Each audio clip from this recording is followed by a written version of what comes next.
boa noite. No Globo Repórter de hoje vamos viajar pelas águas do Paraná. Cataratas do Iguaçu, no alto imagens impressionantes.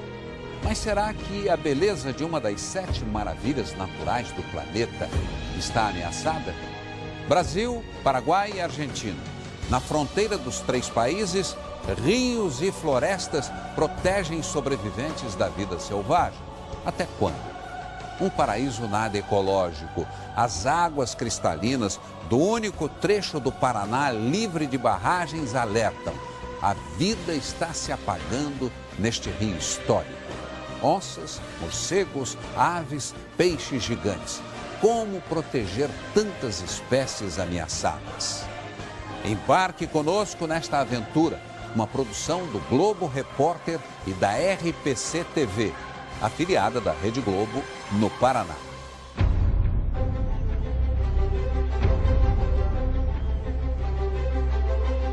A luz da manhã ilumina o horizonte para quem navega em direção ao sol.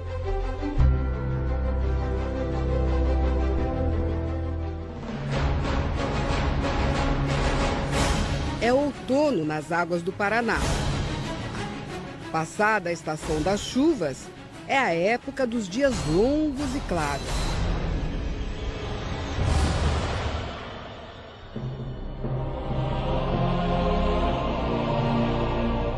Em Tupi, Paraná quer dizer parecido com o mar.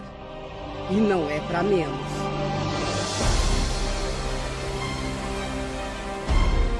O rio tem quase 4.000 quilômetros de extensão. E a bacia recebe as águas de boa parte dos rios do centro-sul do Brasil. Nós estamos a 25 quilômetros das cataratas, num ponto em que os rios Iguaçu e Paraná se encontram. São águas que banham os 3 países, por isso este lugar é chamado de Marco das 3 Fronteiras. Aqui à minha frente o Brasil, aqui a Argentina e à minha esquerda o Paraguai. Daqui para frente, o Rio Paraná segue por quase 2.000 quilômetros até o Rio da Prata, na região de Buenos Aires. Nós tomamos outro rumo, Rio Iguaçu acima, e encontramos o cenário escolhido como uma das 7 novas maravilhas da natureza, as Cataratas do Iguaçu.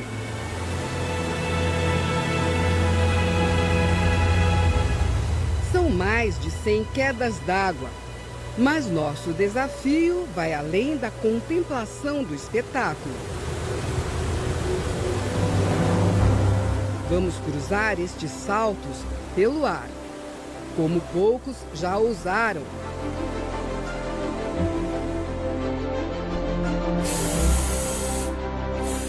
O dia mal amanhece e nossos parceiros nesta aventura já estão a postos.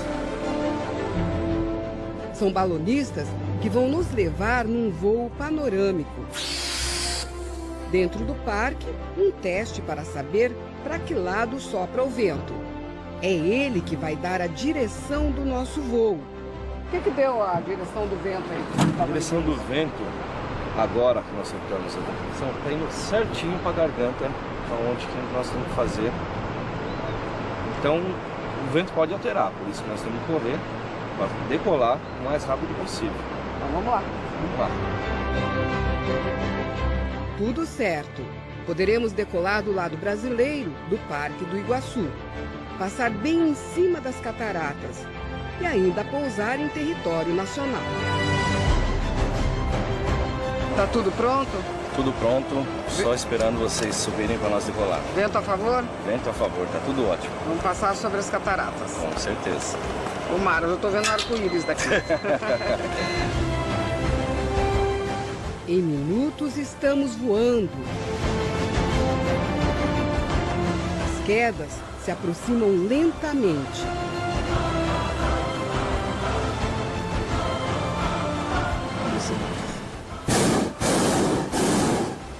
O Wilson, o piloto, controla a altura do balão para acompanhar as correntes do vento. Tem várias camadas, um pouquinho mais para cima já fica para a direita. O balão segue direto para as quedas. Passa pertinho do maior salto, a Garganta do Diabo. E desce pelo cânion das Cataratas.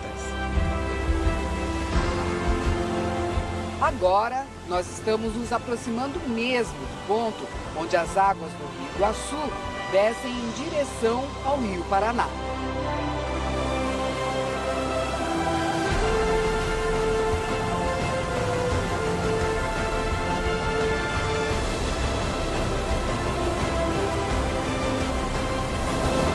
Agora sobre as cataratas, e as águas formam um enorme arco-íris.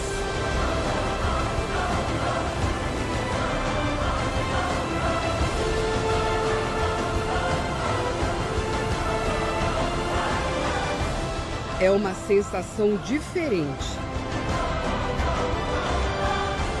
Uma mistura de medo e de alegria.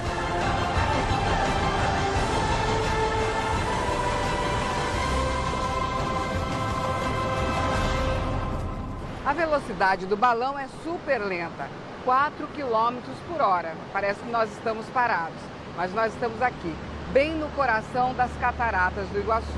Ali nós já podemos ver as cataratas do lado argentino. Em alguns instantes, o nosso balão parece se aproximar perigosamente das quedas. Subimos um pouco para ter uma visão mais ampla desta maravilha. Mas uma corrente de ar nos pega de surpresa e somos empurrados para o território argentino. O vento está mais forte agora. Corre lá para a fronteira. Estamos autorizados a voar no espaço aéreo vizinho, mas a pousar no parque deles, não. É que agora eu estou em cima do parque argentino, não dá para baixar. Vamos ter que esticar o nosso voo até encontrar uma clareira fora da reserva. Mas tudo que vemos é um mar verde em todas as direções. Não tem uma clareira, né? Fora dos limites do parque, começamos a descer. Já estamos roçando a copa das árvores e nada.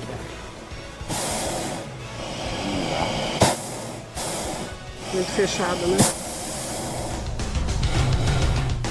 Wilson manobra o balão e volta a subir. Nós, balonistas de primeira viagem, ficamos tensos.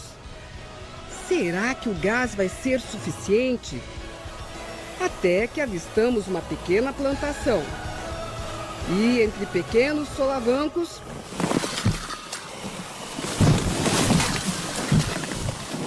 o pouso sai perfeito. Tô tranquilo.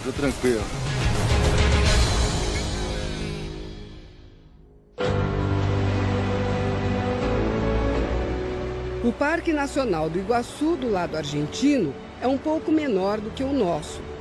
Se do lado brasileiro temos uma visão privilegiada do conjunto de saltos, do lado de lá, as trilhas nos levam para dentro deles.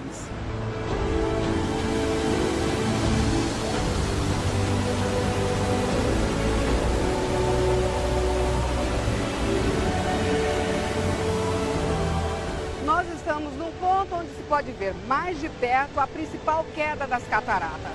É a Garganta do Diabo.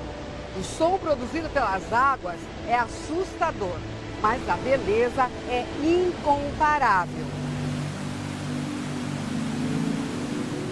Turistas do mundo todo se acotovelam debaixo do sol escaldante em busca do melhor ângulo para as fotos. É tão bonito que hipnotiza.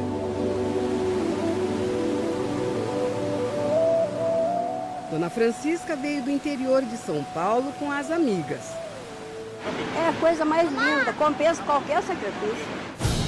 Depois de trabalhar em outras reservas argentinas, o guarda-parque, Andrés Lanfilt, decidiu ficar por aqui. Foi atraído pela diversidade de espécies encontradas na região. Hay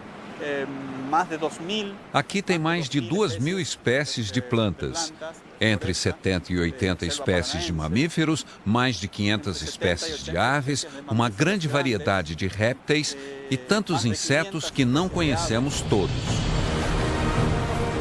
Andrés nos leva até a ilha de São Martim. Desembarcamos em uma praia de areia clarinha, no meio das quedas.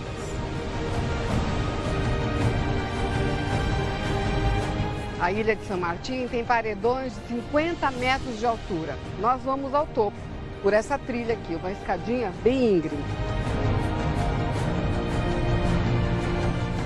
É preciso ter fôlego para vencer os degraus.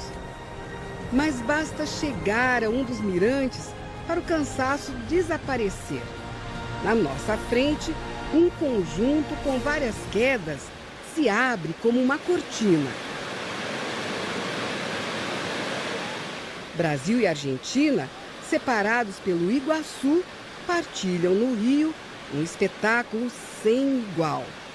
As mesmas belezas, mas também os mesmos perigos. Eles são sorrateiros.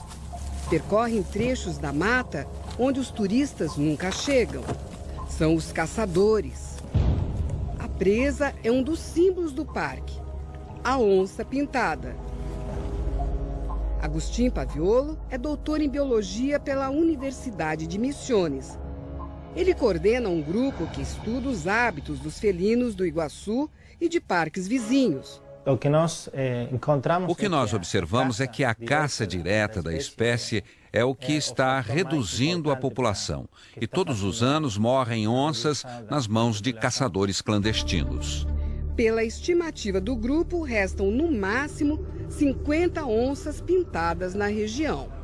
Um número considerado crítico para os pesquisadores. Há poucas semanas, o grupo sofreu um novo baque. Guacurari, um macho que estava sendo monitorado por um colar eletrônico, foi encontrado morto a tiros em uma reserva vizinha ao Parque Iguaçu. Tem muita chance de a onça desaparecer na região se não detivermos a caça clandestina. Caça furtiva direta sobre ele. Agustín divide a preocupação com os pesquisadores do parque brasileiro. Juntos tentam proteger a espécie. No meio da floresta, instalam câmeras para fotografar os animais e estudar o comportamento deles. De tempos em tempos, os pesquisadores, tanto do Brasil quanto da Argentina, fazem o que eles chamam de campanha de captura de felinos.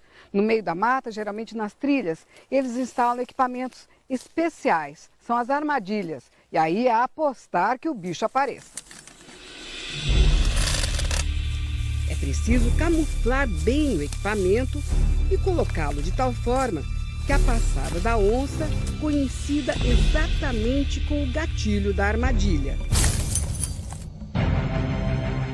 Foi assim que, recentemente, os pesquisadores capturaram uma onça no meio de uma plantação de milho. Ela saía do parque para atacar o gado e corria o risco de ser morta pelos fazendeiros. Hoje, acompanhado pela polícia ambiental, Alexandre vai tentar se aproximar do animal. Do alto de uma torre, ele tenta captar o sinal do transmissor que está preso ao pescoço da onça. A região tem mata fechada, bem ao lado das propriedades rurais. Na casinha simples, encontramos Dona Terezinha Massinhac. Ela já ouviu dizer que tem onça na vizinhança. Cautelosa, toda noite prende a vaca e o bezerrinho recém-nascido na frágil estrebaria. A gente tem que se cuidar um pouco, né? Se a senhora ficasse frente a frente com a onça? Ah, meu Deus, eu escapava, não. Ia correr? Fazer o quê, né? Correr, porque senão ela me engolia no meio da roça. No ponto mais alto do sítio, o sinal do colar fica bem forte. Esses dados que estão sendo descarregados aqui contêm todo o caminho, todos os lugares que o animal usou desde que a gente instalou a coleira nele. E qual que é a distância que esse equipamento capta esse sinal do animal? Esse aqui, em torno de 1.500 metros, seria a distância máxima ideal para uma boa transmissão de dados. Os dados vão ajudar no planejamento de ações que impeçam a onça de se aproximar demais das propriedades. Nós nos embrenhamos na mata para tentar chegar ainda mais perto do sinal. E logo os policiais percebem que não somos os únicos. Isso aqui é o rastro, não.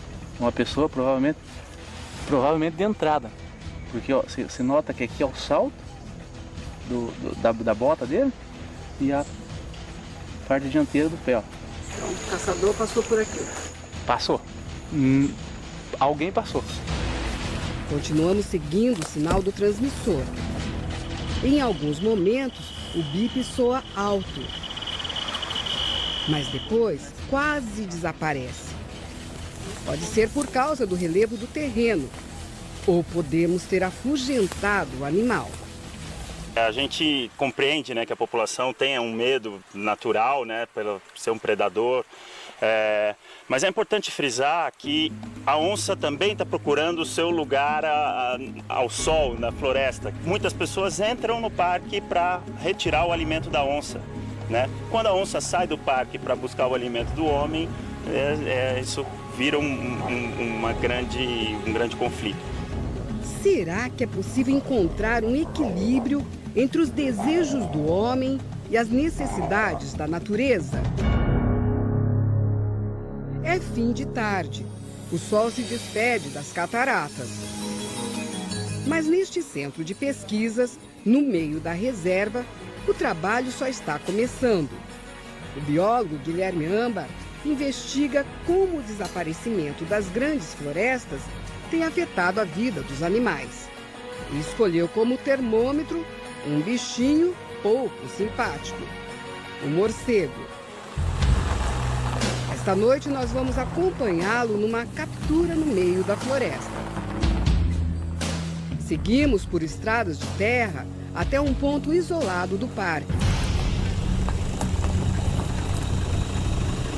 A escuridão em uma trilha turística desativada é assustadora, mas a equipe está preparada. Lanternas e perneiras para prevenir o ataque de cobras que possam estar pelo caminho. Esta noite, os pesquisadores vão montar 8 redes para capturar morcegos. Algumas chegam a ter 12 metros de comprimento por 2,5 de altura. Depois de instaladas as redes, as luzes apagadas, senão os morcegos não se aproximam. Quando a última armadilha ainda está sendo esticada, chega a notícia. Já tem morcego na primeira rede. É um morceguinho que se alimenta de frutas e ainda não atingiu a fase adulta. Eu vejo que você pega com tanta naturalidade a asinha dele e tal. Essa parte não tem perigo dele... De morder? Morder? Não. Não. Aqui eu tô segurando ele. Uhum.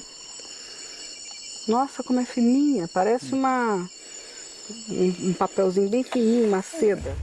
Ao final da pesquisa, vai ser possível dizer se pequenos retalhos de mata já são suficientes para as espécies, ou se elas só vão sobreviver em áreas grandes, iguais à do Parque Iguaçu. A gente pode tentar, a partir de agora, alguns planejamentos, algumas estratégias para como melhorar isso, né? Que é isso que já tem sido feito em várias áreas, como corredores de mata, ou aumento dessas áreas de preservação. Veja a seguir, brasileiros e paraguaios comemoram juntos o nascimento de animais ameaçados de extinção.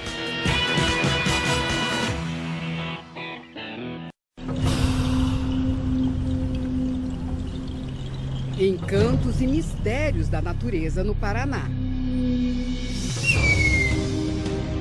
O quiá-arpia, uma das maiores e mais ferozes aves de rapina do mundo, tem em comum com o cachorro vinagre, este bichinho de cara simpática que se esconde em tocas debaixo da terra. A resposta está nos centros ambientais da hidrelétrica de Itaipu. Um refúgio biológico do lado brasileiro, pesquisadores tentam dar nova vida às matas que contornam o lago. Os bichos encontrados doentes ou feridos na mata e também aqueles apreendidos em operações de combate ao tráfico de animais vêm para o refúgio. Depois de recuperados, eles são devolvidos à natureza e outros, dependendo das condições, são mantidos aqui. O urutau está com a asa machucada e passa por um exame completo. O raio-x mostra uma fratura e o urutau precisa ser levado para a cirurgia.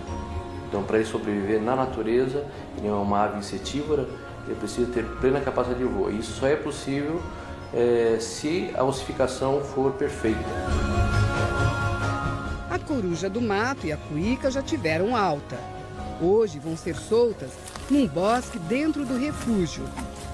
Desconfiada, a corujinha precisa de ajuda para sair da gaiola.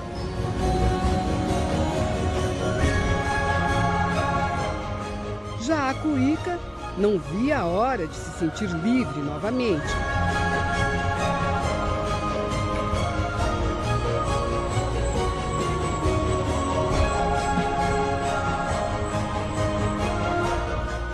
Tratado com toda a mordomia, o casal de antas vive na preguiça.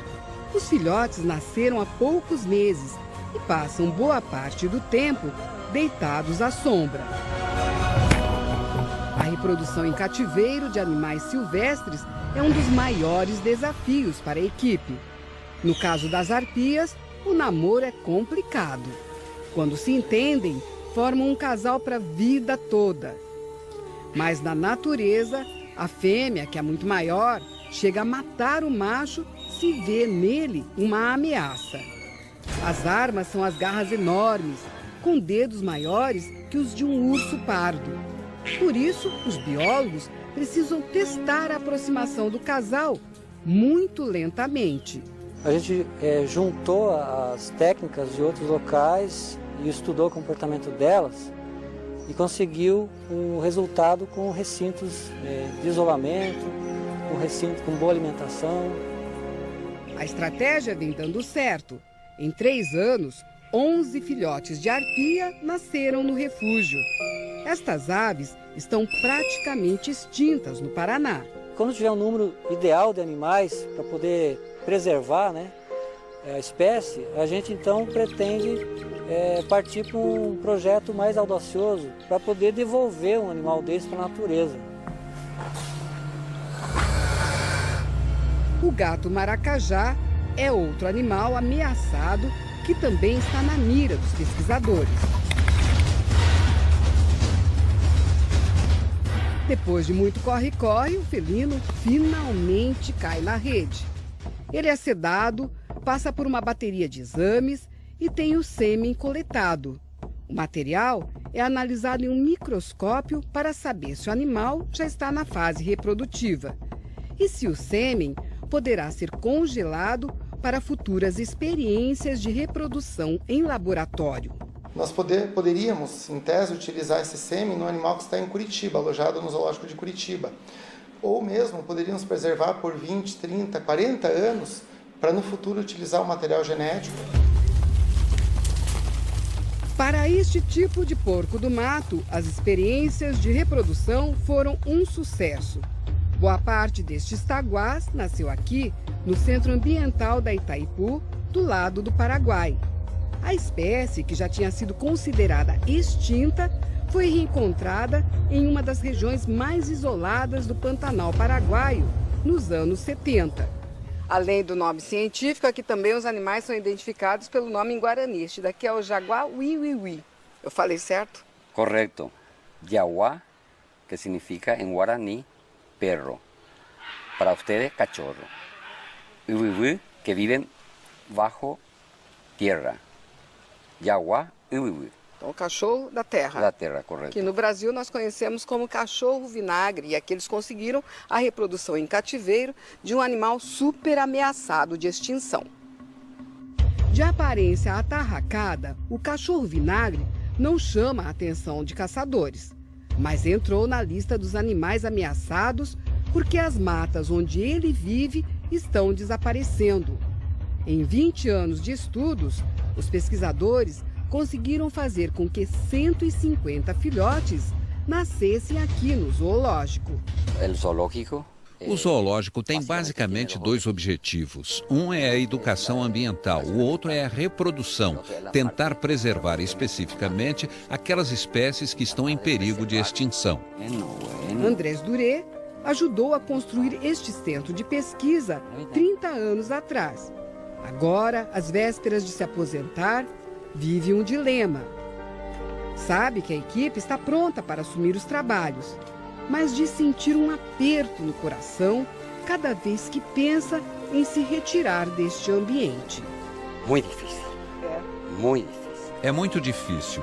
Nós devemos aos animais que estão aqui o bem-estar das nossas famílias. Então devemos retribuir e dar uma atenção especial a eles, para que mesmo em jaulas possam viver bem e se reproduzir em boas condições. Um rio limpo demais? Por que o maior peixe do Paraná está desaparecendo? Daqui a pouco.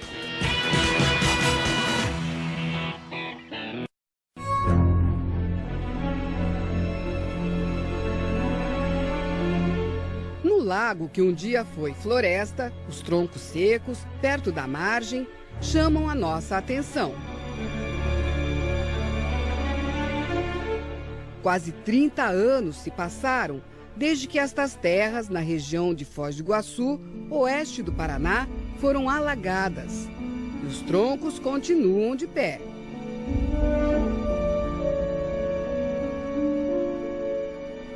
Algumas, elas apodreceram, mas nessa parte sobrenadante, que fica ali entre o ar e a água, né?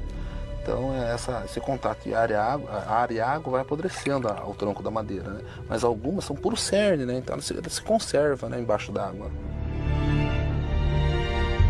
São como fantasmas. Esqueletos de uma floresta que temem não ser esquecida.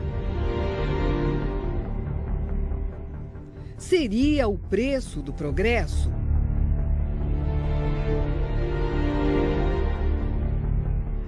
Ao longo do seu curso, o Rio Paraná fornece água para geração de energia em 57 usinas hidrelétricas. A maior delas é esta. E aqui na fronteira do Brasil com o Paraguai, o rio forma este imenso reservatório, o Lago de Itaipu, com capacidade para armazenar 4.000 litros de água por habitante do planeta.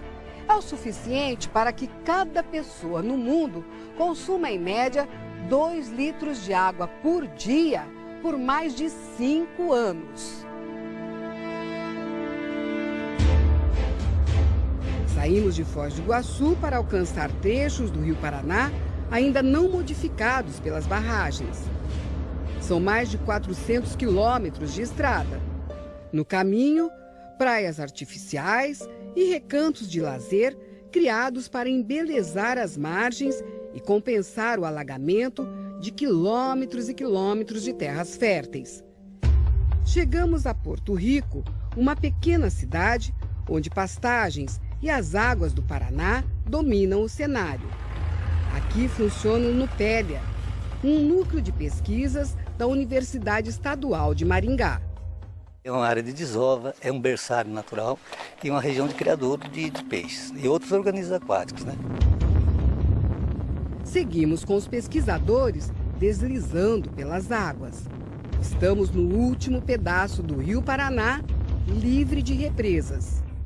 Neste trecho mais natural, o Rio Paraná tem água limpa, águas cristalinas em vários pontos, iguais a este daqui onde nós estamos, bem no meio do rio. Dá para enxergar até o fundo de areias muito claras. É mais uma consequência das várias represas construídas ao longo do rio, o que para nós pode parecer um paraíso, para os pesquisadores é um mau sinal. A água muito clara, ela altera o que a gente chama de produtividade, porque tem menos nutrientes. E também altera o que a gente chama das relações interespecíficas, que no caso é predação. É muito mais fácil de um predador visual capturar a presa.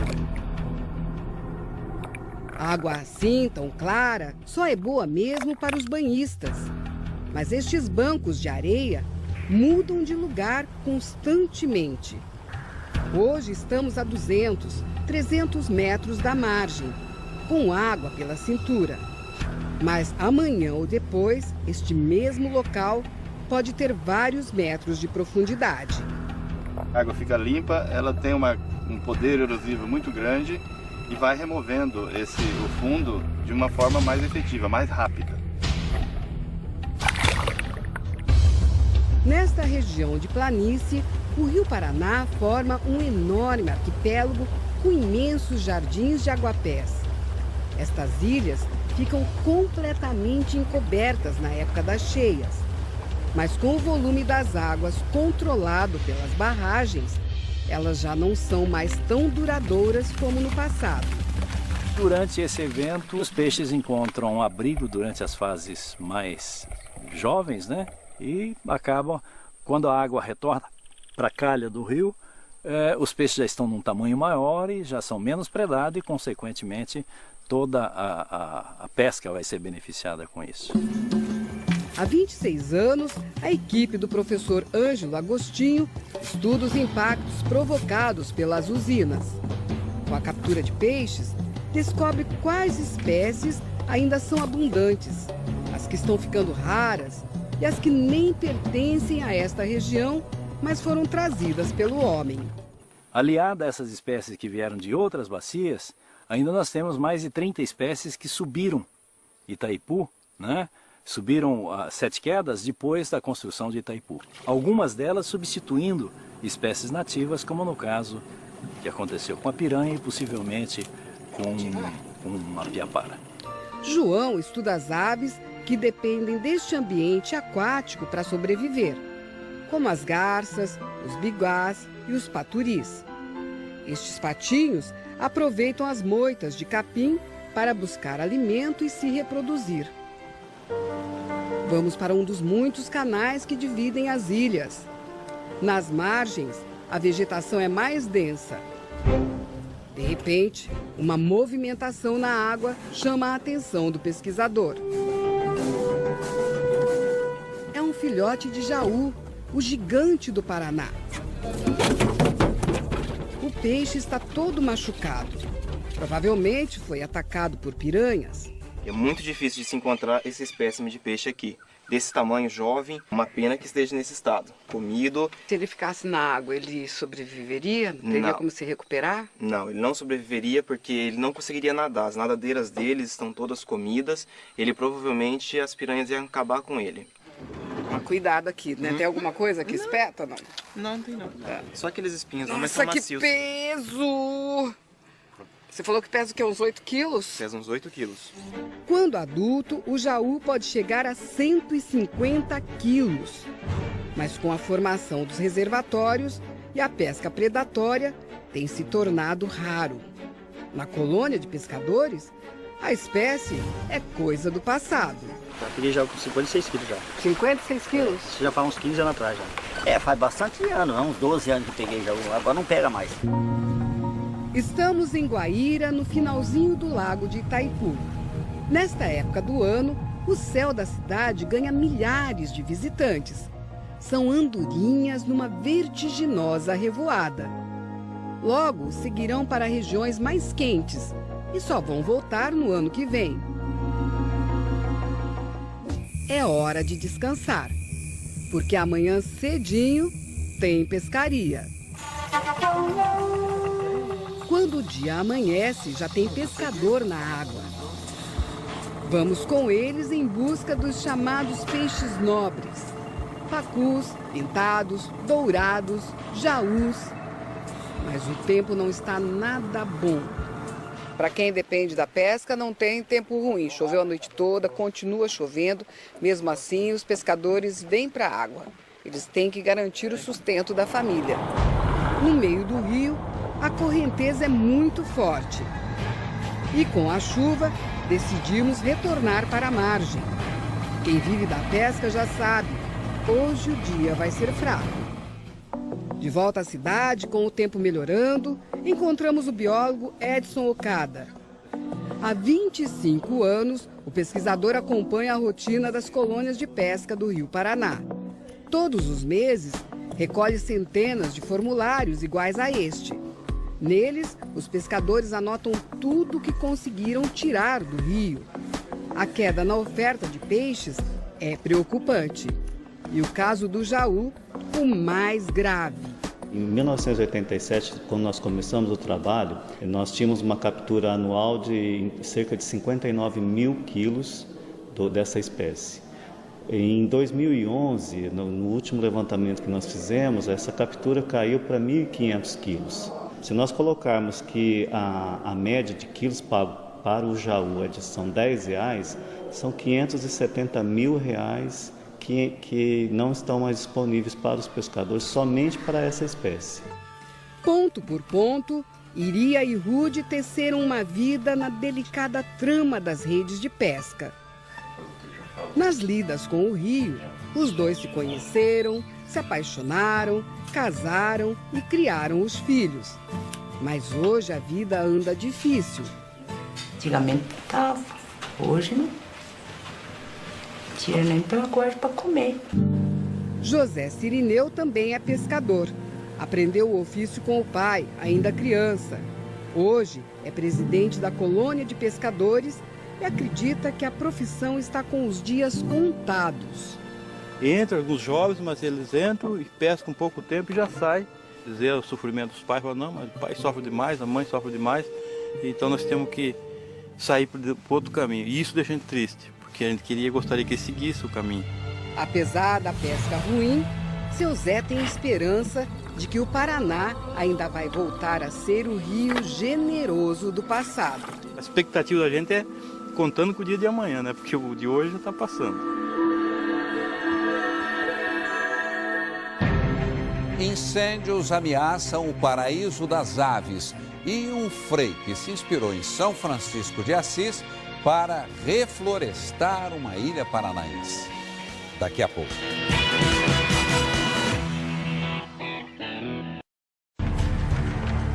Navegamos pelas lagoas no Parque Nacional de Ilha Grande. São braços do Rio Paraná que serpenteiam entre as ilhas da região. O ronco do motor soa forte, mas é quando paramos que descobrimos uma das maiores riquezas da região.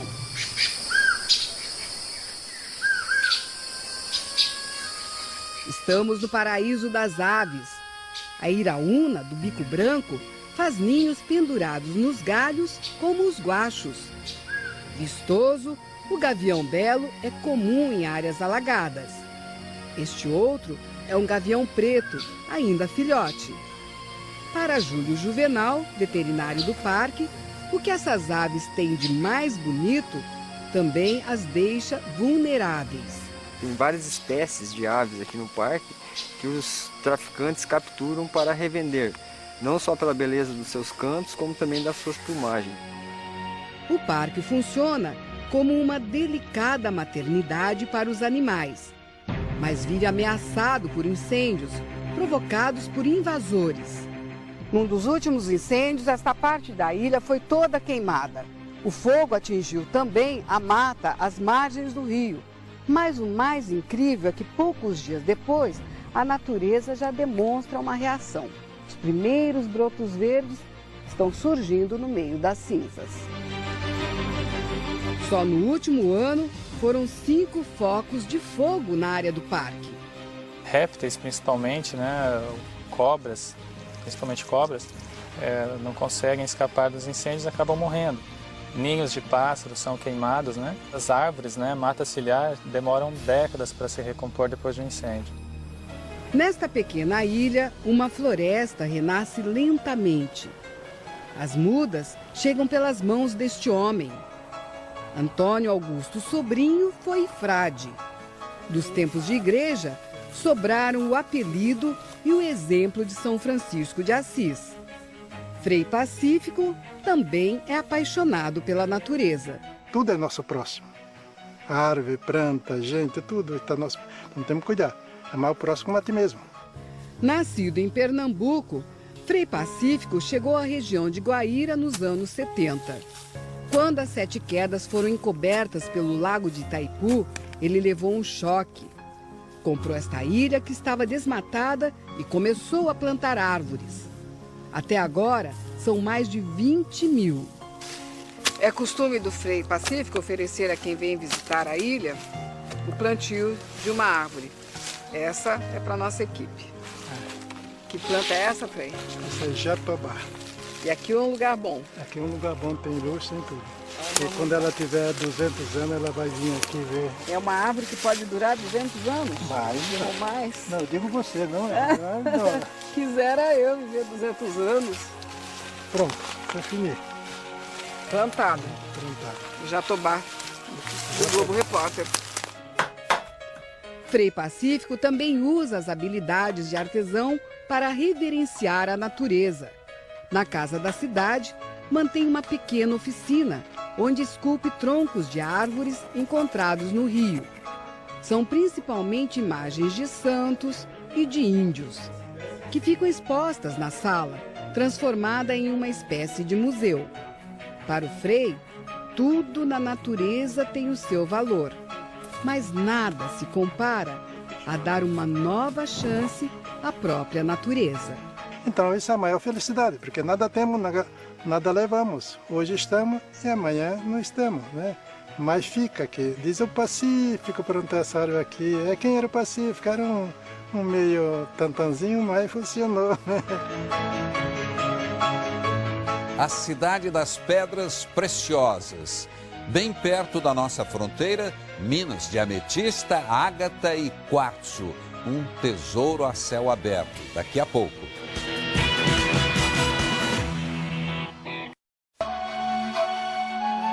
Depois que deixa o Brasil, o Rio Paraná divide o Paraguai e a Argentina por mais de 600 quilômetros. Seguimos o rio até Wanda, na Argentina, a 60 quilômetros da nossa fronteira. A cidade modesta contrasta com uma riqueza escondida debaixo da terra. Wanda foi construída sobre jazidas de pedras preciosas. Durante muitos anos, a exploração dessa mina foi a céu aberto. Hoje, à medida em que as escavações avançam, uma surpresa a cada explosão, como essa daqui, uma enorme ametista, que ainda está sendo escavada para ser retirada. E os mineiros calculam que ela deva pesar uns 150 quilos. Dentro, ametistas de várias tonalidades e minúsculos cristais. Adriano Ferraz é brasileiro, mas mora aqui há tanto tempo que o português já ganhou um novo sotaque. O que o senhor está fazendo aí? Estamos preparando os explosivos. São perfurações, se coloca pólvora negra e com um choque elétrico, 220, rebenta. A sirene anuncia uma nova explosão. São explosões controladas. Devem quebrar a pedra-ferro, essa rocha cinzentada, mas preservar essa outra, de tom esverdeado e de textura rugosa. É o que os mineiros chamam de geodos. Dentro deles estão as pedras preciosas. Nas partes da mina onde a concentração de geodos é maior, os mineiros vão abrindo túneis atrás destes veios. Anselmo guia os turistas que vêm conhecer a mina. Ele explica que os geodos são bolhas de ar aprisionadas na lava durante um derramamento vulcânico há milhões de anos. Anselmo acredita que estas pedras têm poderes energéticos. A ametista contra o olho gordo, o quartzo para dar energia, a ágata seria boa para a saúde e o topázio citrino para a prosperidade. É uma coisa boa, é uma energia positiva. Elas transmutam. Transmutar é botar tudo aquele negativo a positivo. As pedras também passam por uma transformação. Na oficina são cortadas, polidas, lapidadas. Dependendo da pureza, viram joias ou objetos de decoração. A mina é uma coisa que mistura muito essa coisa rústica, grossa, e depois que tu vê uma pedra bruta e vê uma pedra lapidada, terminada, esse encanto, esse trabalho é muito fascinante mesmo.